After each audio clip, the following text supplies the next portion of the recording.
லெமூரியா உலகத் தமிழ் ஆய்வு மையத்தினுடைய இந்த மிகப்பெரிய முயற்சி, லெமூரியா கண்டத்தின் மறைக்கப்பட்ட உண்மைகள் ஒவ்வொன்றாக வெளிக்கொண்டு வந்து கொண்டு இருக்கின்றோம் சான்றுகளோடு. அந்த வகையில இந்த சிறப்பான ஒரு எதிர்நோக்கோடு கொள்ளக்கூடிய இந்த பயணத்துல பல நபர்களுடைய கரங்கள் இணைந்த வண்ணம் இருக்கு. அதில் முக்கியமான ஒரு கரம் தான் இப்போ என் அருகில் இருக்கிறார். சென்னை உயர் நீதிமன்றத்தினுடைய மூத்த வழக்குரைஞர் திரு GS மோகன் அவர்கள். வணக்கம் ஐயா.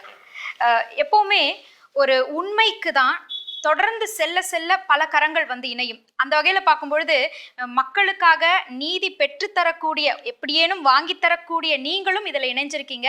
நீதியை தரக்கூடிய நீதியரசர்களும் இதுல இணைஞ்சிருக்காங்க.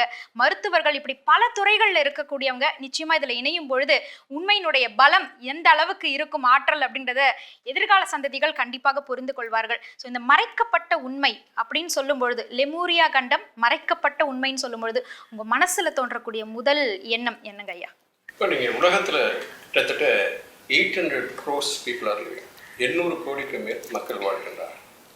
அதில் பார்த்தீங்கன்னா கிட்டத்தட்ட 65,000 மொழிகள் இருக்கிறது. இந்தியாவில் மட்டும் 1652 மொழிகள் பேசப்பட்டது.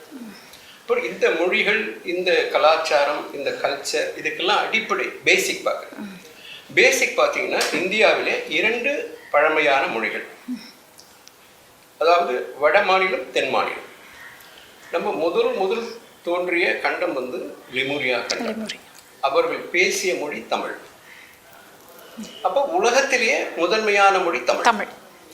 அந்த மொழி ஒரு காலகட்டத்திலேயே மொழி அழியவில்லை. நல்லா பார்த்துங்க, லெமூரியா என்ற அந்த கண்டம் தான் அழிகிறது. லெமூரியா என்றால் அதாவது லாஸ்ட் லேண்ட் என்று பொருள். அது அழிவுற்று விட்டது.